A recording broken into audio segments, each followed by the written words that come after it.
No puede haber texto sin contexto.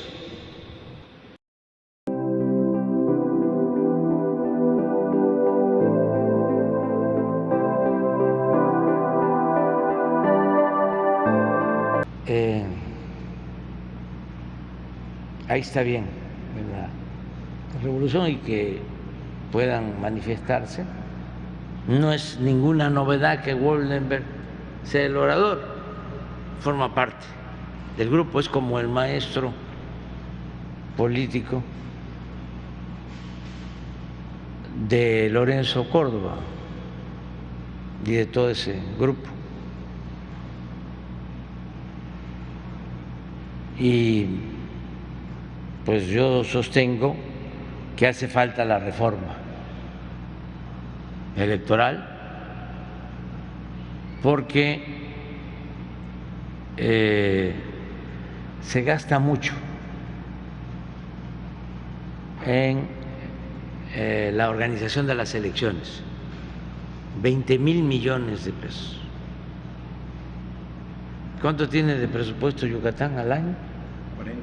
40, la mitad de lo que tiene de presupuesto Yucatán.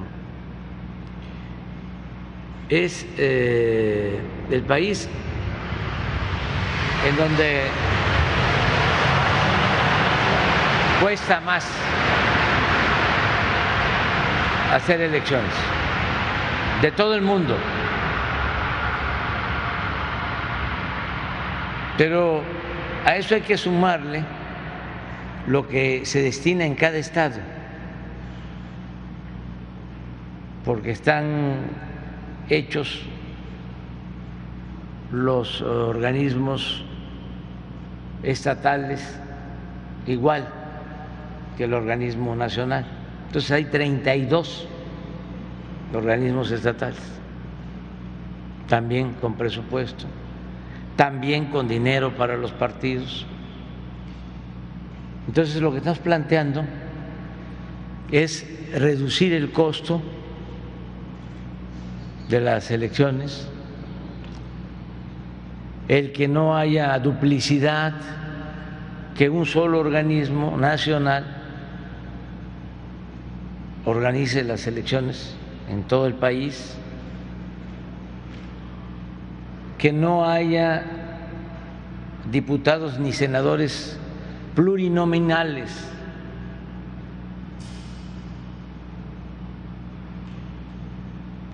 Son 300 distritos electorales federales, 300 diputados federales, no 500, no 200 más, y que todos los representantes en el Congreso sean electos por el pueblo de manera directa. Lo mismo en el caso de los senadores. Y también que a los consejeros del INE y del tribunal, en este caso magistrados del Tribunal Electoral, los elija el pueblo, no los partidos, porque se reparten en acuerdos cupulares a quienes van a ser consejeros. Y está demostrado que los consejeros y los magistrados no garantizan imparcialidad, de elecciones limpias, libres, forman parte del fraude electoral que hemos padecido históricamente en México. Es una vergüenza que México sea de los países con más fraudes electorales en la historia.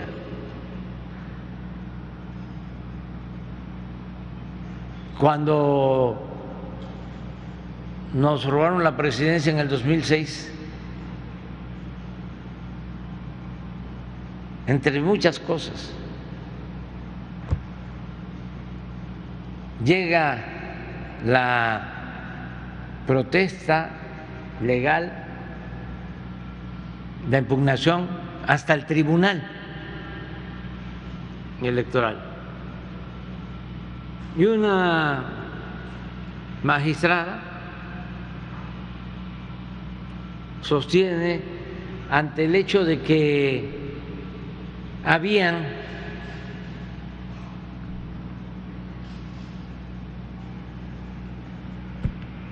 menos boletas que los que supuestamente habían votado, porque se daban los dos casos.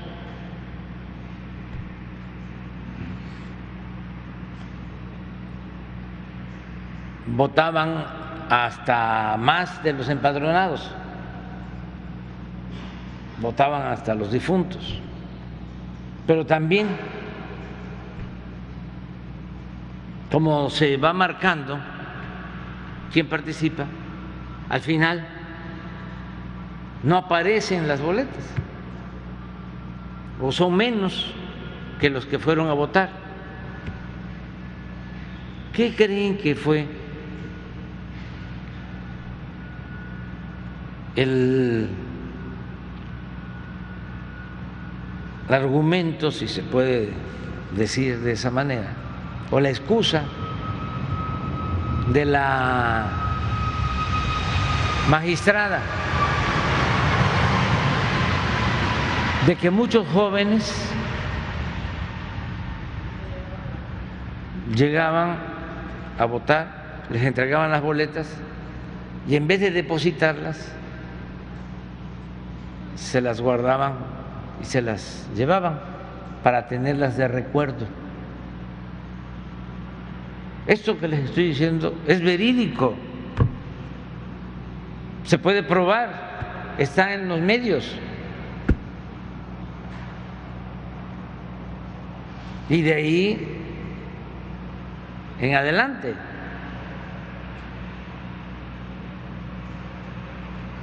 ¿No han visto un video, a ver si lo consigues, en donde están contando votos? Sí, a ver si lo encuentras.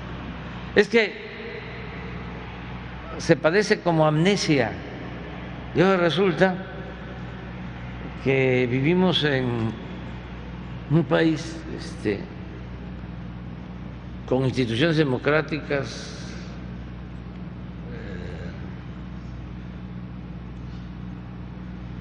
limpias, con gente íntegra en los consejos, en los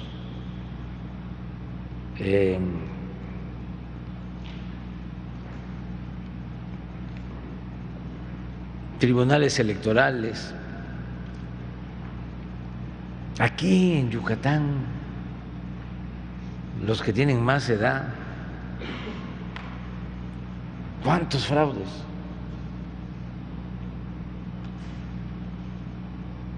Han habido en todo México. Entonces, queremos que se acaben los fraudes electorales y que se garantice que los votos se van a respetar, elecciones limpias, libres. Acaban de haber elecciones en Brasil, de a las 2 horas ya se tenía información de casi todas las actas, ya la votación completa, en 2 horas después de que terminaron los votos. Estamos hablando de Brasil, de los territorios más grandes en el mundo. y con más del doble, o cerca del doble de población de México, y población muy dispersa. Entonces eso es lo que buscamos, pero no quieren los del bloque conservador. En el fondo también lo que quieren es agarrar bandera en contra de nosotros. Están muy molestos porque se acabaron los privilegios, ya no se permite robar, se sentían los dueños de México y sobre todo les molesta mucho que se diga lo que antes se ocultaba.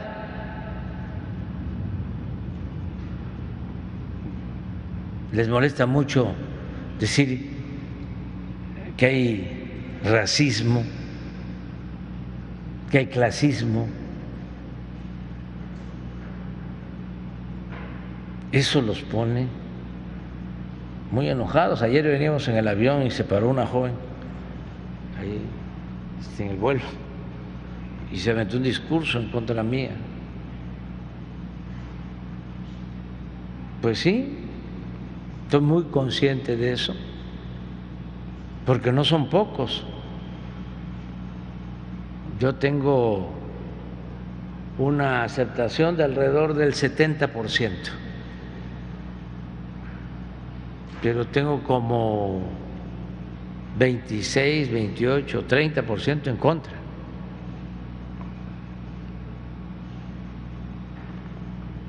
Entonces, estamos hablando de 25, de 30 millones de personas. Claro, no hay 25, 30 millones de fifís o de oligarcas, pero sí hay mucho aspiracionismo. Es un modelo que impusieron y que siempre ha existido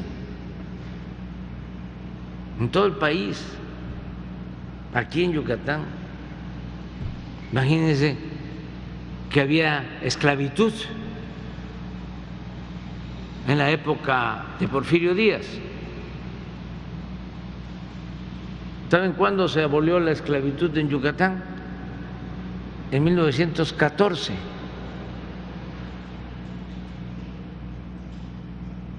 Aquí vino a hacer una novela que les recomiendo mucho a los jóvenes. Vino Turner, que escribió un libro que se llama México Bárbaro.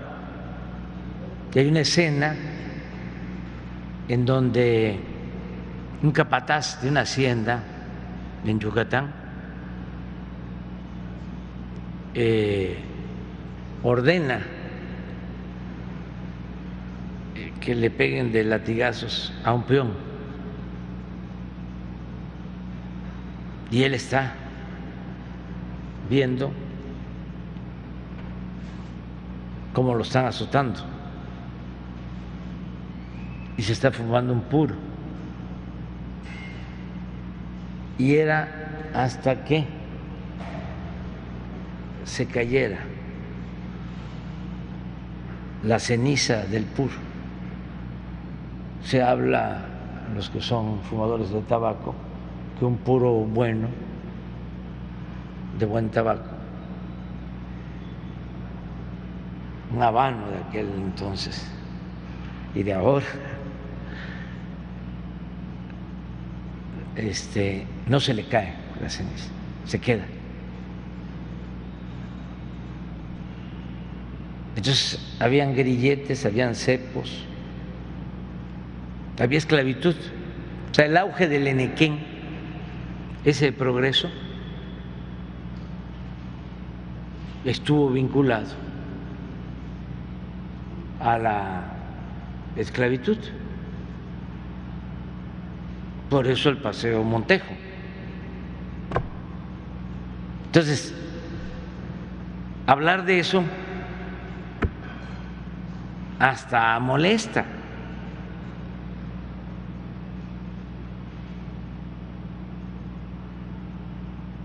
Yo no sé si sea cierto, pero una nieta, bisnieta de Felipe Carrillo Puerto me platicó de que querían hacer un documental sobre Felipe Carrillo Puerto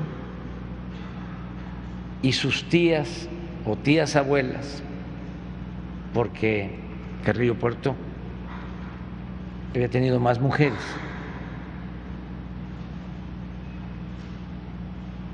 Ya se habían casado con los integrantes en aquel entonces de la llamada casta divina.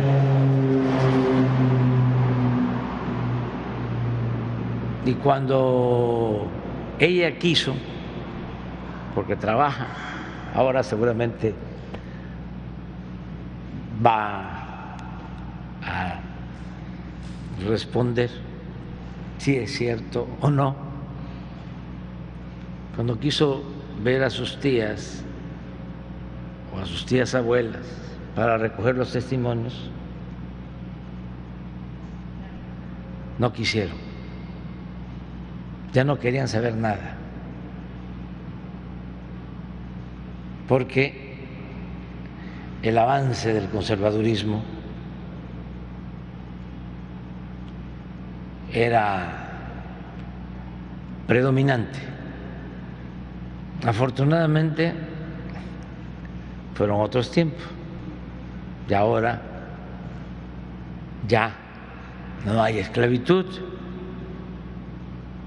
hay libertades, hay democracia,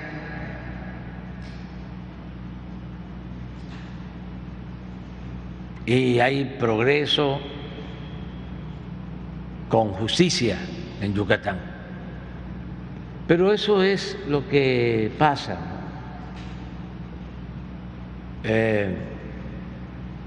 El que se sienten desplazados, los que antes se creían los dueños de México, y esto es una estructura, al igual que el porfiriato. Son los hacendados, ahora son oligarcas, banqueros, dueños de las grandes empresas. El que encabeza este movimiento, Claudio X González, pues viene de ahí.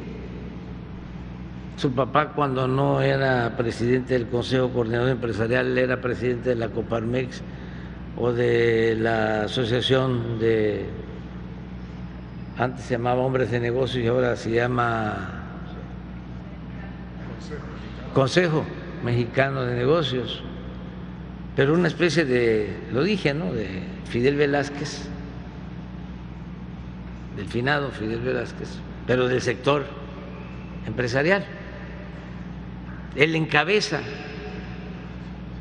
y luego pues están los científicos, que son como los intelectuales orgánicos de ahora: Goldenberg, Aguilar Camín, Krause, etcétera, etcétera, Roger Bartra. No, son muchísimos. Y los medios. En el porfiriato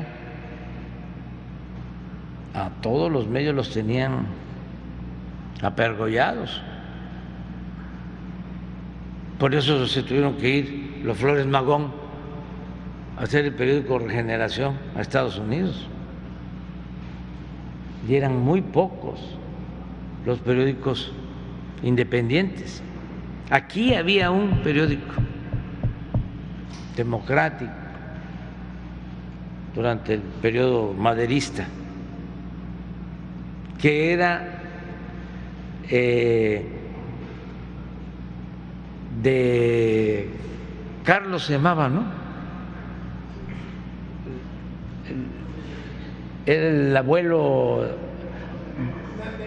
Menéndez, abuelo de los dueños del Diario de Yucatán y de mi amigo Mario, de Por Esto, que ahí están los dos todavía, Diario Yucatán y Por Esto. Pero el abuelo fue revolucionario, maderista, buen periodista, pero eran muy pocos, muy pocos. Entonces ahora igual.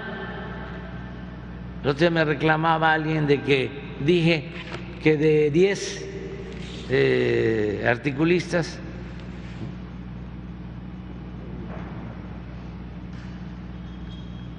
95 estaban en contra de nosotros. Me dijo, no, 99. O sea, y es cierto. Entra en la llamada prensa nacional también, ¿no? Porque hasta eso, en los estados hay más libertad, menos control. Pero en la Ciudad de México, prensa escrita, radio, televisión, todo. Ya van a ver la cobertura del domingo, igual que cuando nosotros nos manifestábamos.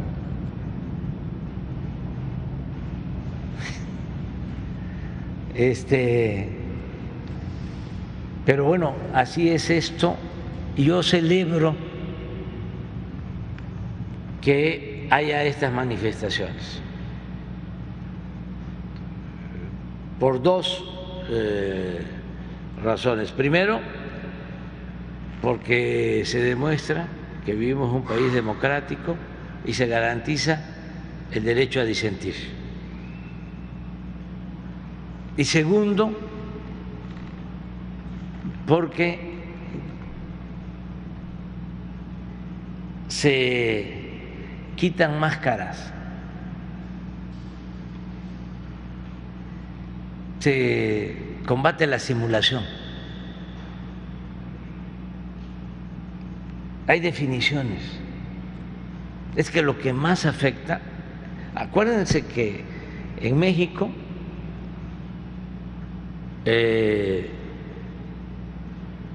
había mucha simulación,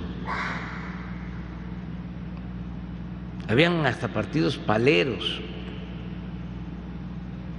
hasta hace poco, para simular de que había democracia.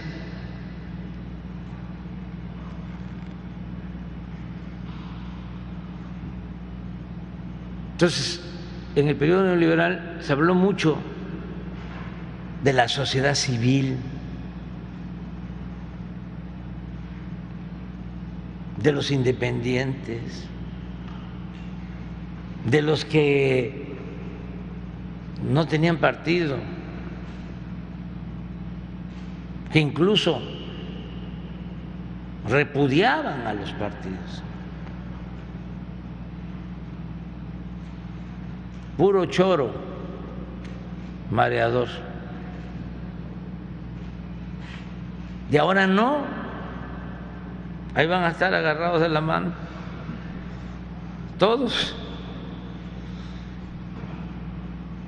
Y eso es muy bueno,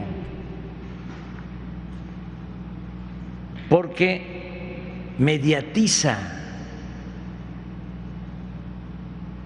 la simulación. No ayuda.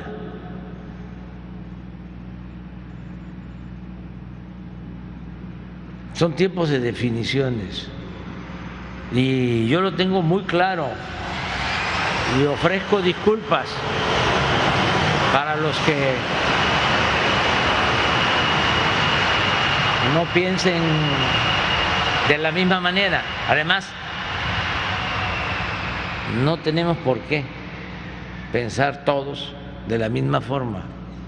Eso sí es dictadura. Pero yo pienso de que se está llevando a cabo una transformación en México y que hay dos agrupamientos y dos proyectos distintos y contrapuestos de nación. Y veo a mis adversarios con todo respeto. Juárez decía, los reaccionarios también son mexicanos.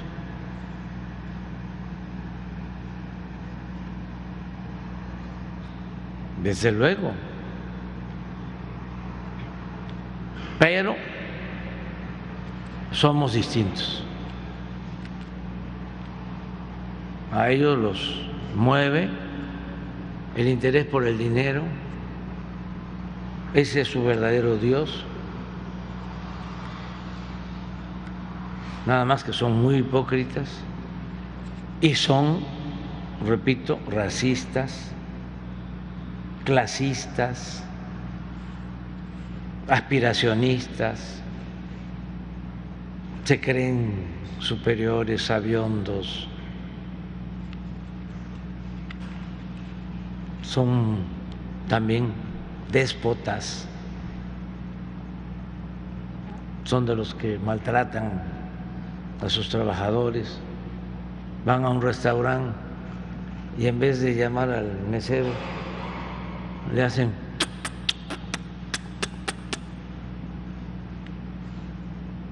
pues esas cosas, ¿no? Y muchos vienen de abajo, pero se vuelven ladinos, se desclasan, olvidan sus orígenes.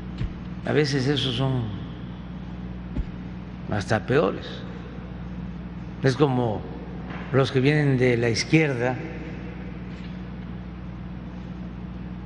y luego se pasan al conservadurismo, como este Roger Bartra, que era miembro distinguido del Partido Comunista, pero más buen intelectual en mis tiempos. Él y Semo hacían una revista que se llamaba Historia y Sociedad, que era de lectura obligada. Director del periódico del Partido Comunista El Machete, y de repente lo convence Krause y ahora está en contra de nosotros, pero abiertamente. Entonces sí somos distintos y no solo es México, es el mundo. Y eso ha sido la historia. Y hay dos grandes corrientes de pensamiento en la historia del mundo, liberales y conservadores. Y bueno, por el lado del liberalismo, que comunismo, que socialismo, que populismo, pero es el tronco, el liberalismo. Y por el lado del conservadurismo, pues el capitalismo, el fascismo, el neoliberalismo, pero el tronco es el conservadurismo. Por eso cuando hablan de neoliberalismo en México, ¿qué es? Neoporfirismo.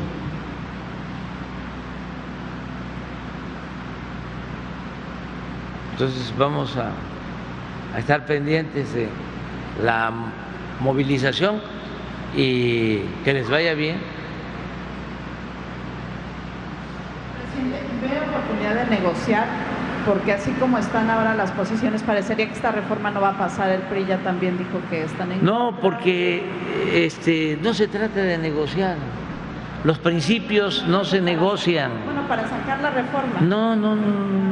Cada quien debe de asumir su responsabilidad. Cada quien. Yo vengo luchando desde hace muchos años porque haya democracia en el país. Porque casi nunca ha habido democracia en México, en la historia. Así destellos, la República restaurada, 10 años con Juárez y con Lerdo, todo el siglo XIX era el dominio o fue el dominio de dos hombres, Santana y Porfirio Díaz. El siglo XX, a pesar de la revolución, que fue profunda y se avanzó mucho en lo social, en lo político, no hubo cambios. Siempre repito que don Daniel Cosío Villegas decía, ya no está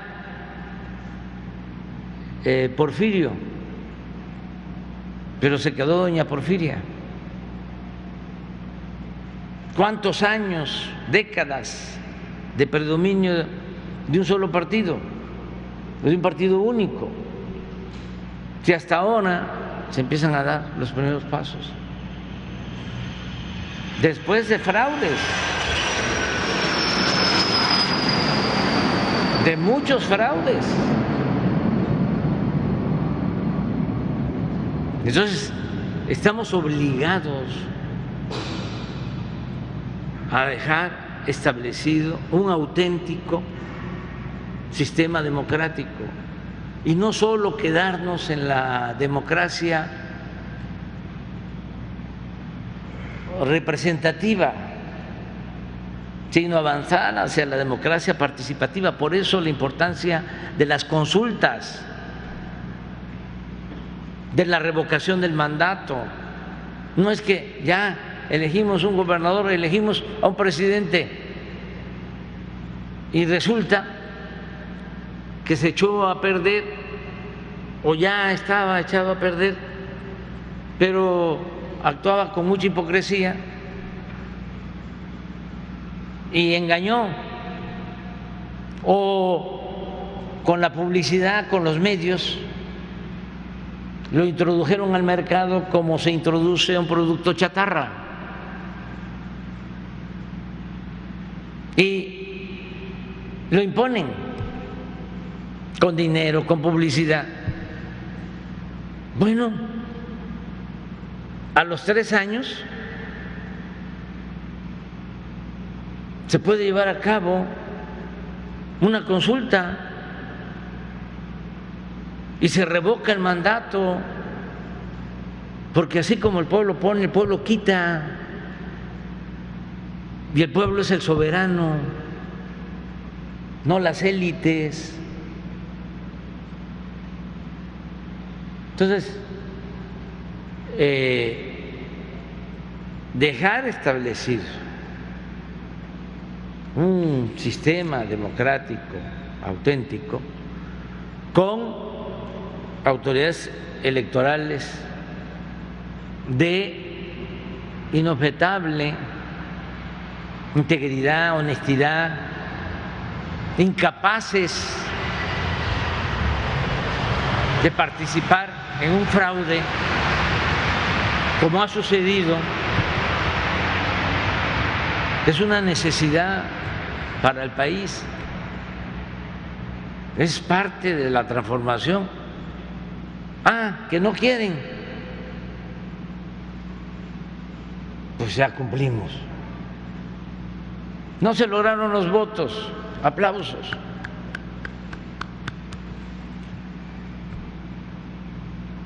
Pues eso no quiere decir que el pueblo no quiera la democracia.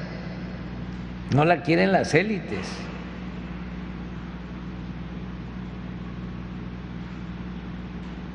Si hubiese sido por las cúpulas, pues yo no llego a la presidencia. Yo estoy aquí por el pueblo.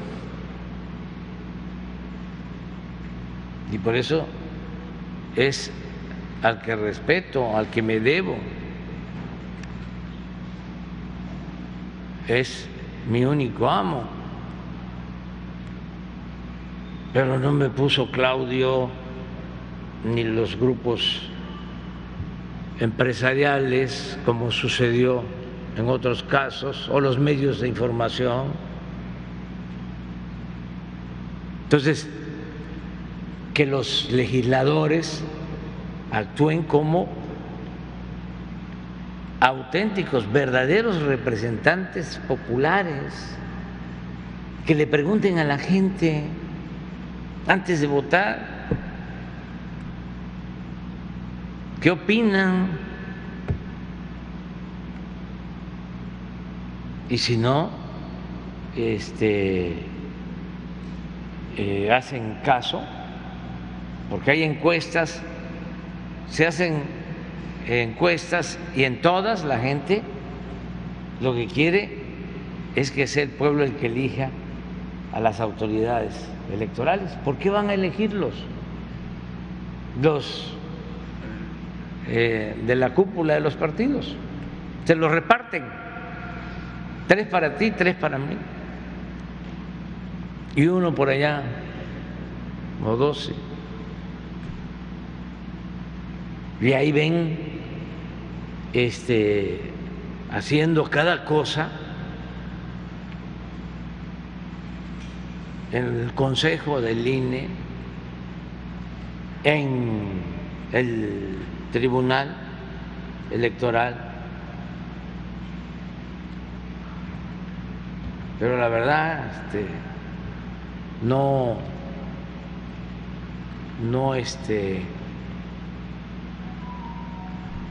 es quitar al INE.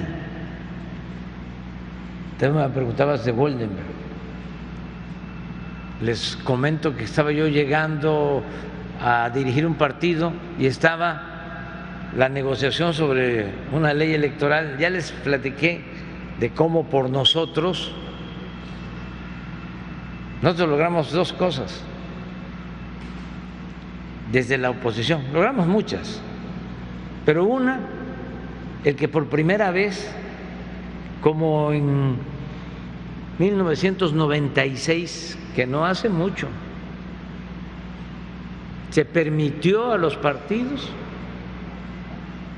que transmitieran sus mensajes en televisión,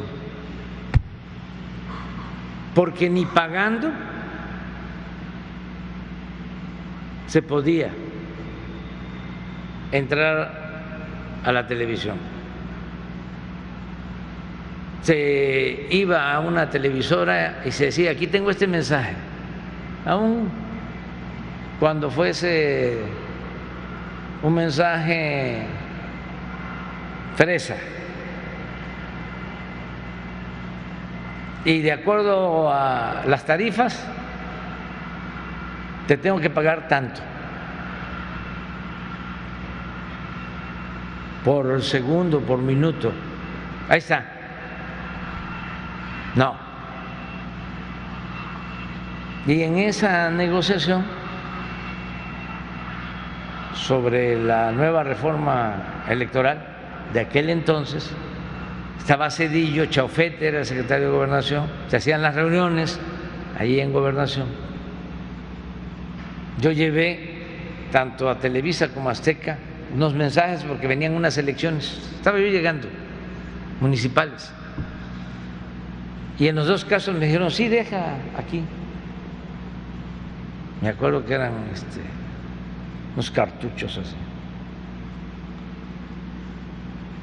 Y claro que nunca me hablaron. Entonces, cuando regresé a la mesa, dije: nos retiramos, porque estamos hablando aquí de una nueva ley electoral y ni siquiera nos permiten transmitir nuestros mensajes. Los partidos no pueden transmitir sus mensajes en televisión. Entonces nos paramos, me retiré y al día siguiente ya me estaban hablando de que se iban a pasar los mensajes y a partir de ahí comenzaron a salir los mensajes de televisión. Eso fue un logro. Otro logro es que de esa reforma salió de que le tenían que dar más dinero a los partidos y el partido que yo representaba recibía como 2 millones de pesos, pero con la reforma iba a recibir 200, de 2 a 200.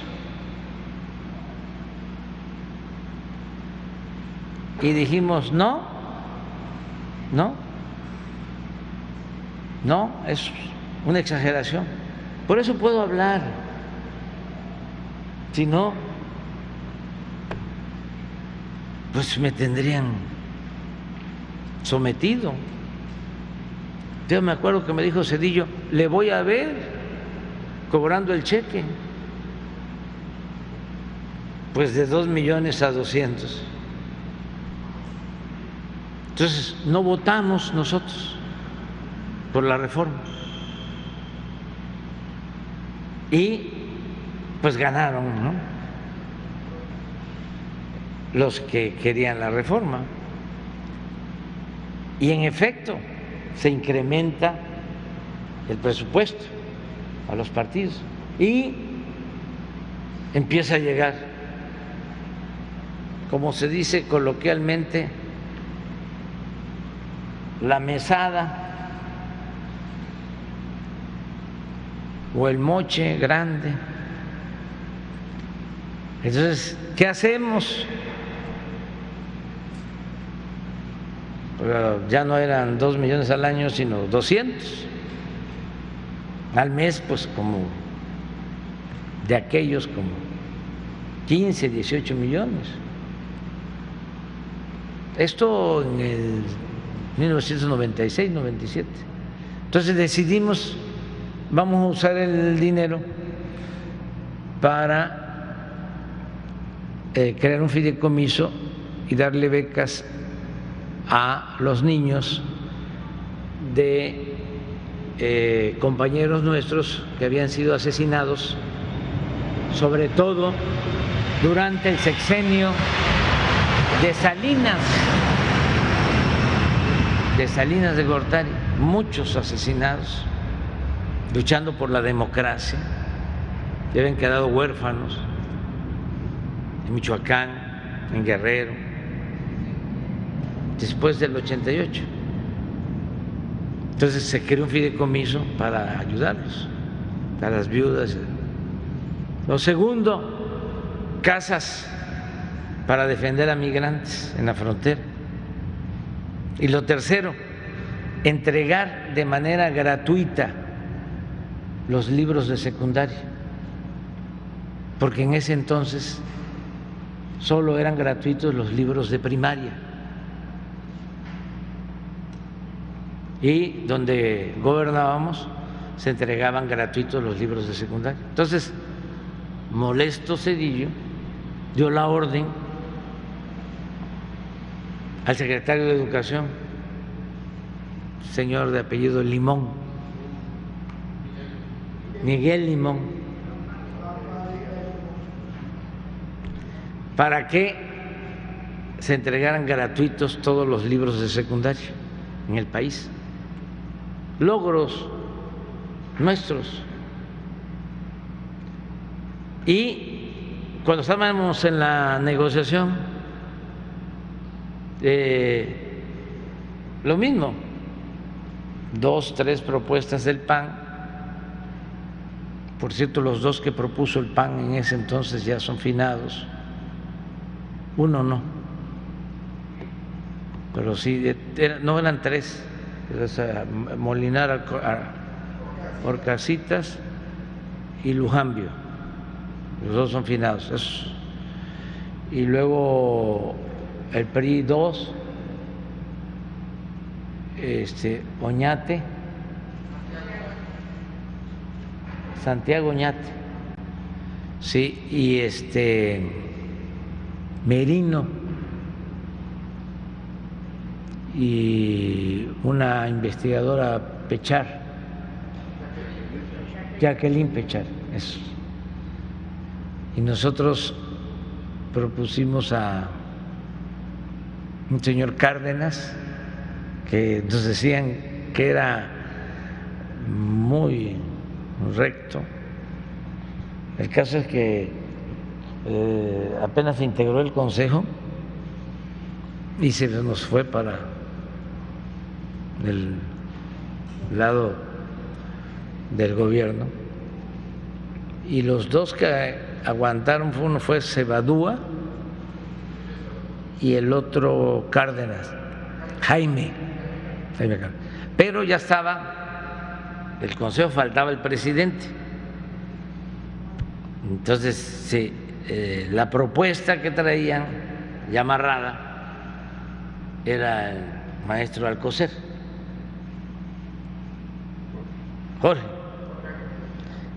Y pues acababa de tener problemas con nosotros, por lo mismo, porque venía de la izquierda y se la dio, igual que Goldenberg, la misma cosa. Entonces dijimos, no, ¿cómo va a haber una rebelión al interior del partido nuestro? Y dijimos, no. Y entonces propusieron a dos gentes más. Como se tenía que ser propositivos, nosotros dijimos, este señor no por esta situación, pero sí, aquí hay 20 que proponemos. Y de ahí salieron uno que fue director del Colegio de México, Andrés Lira, y había consenso, y se le habló y dijo, no acepto.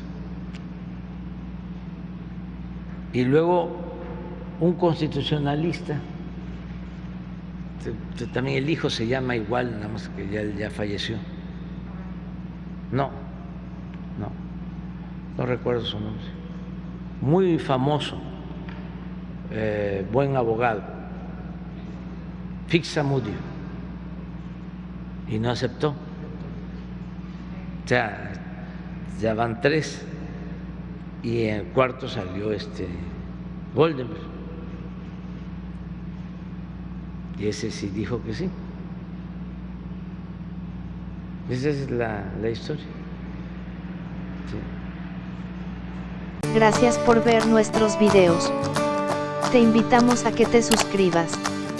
Ver nuevos videos, activar la campanita, darnos like, seguirnos en las plataformas digitales y Facebook. Recuerda que la verdad nos hará libres.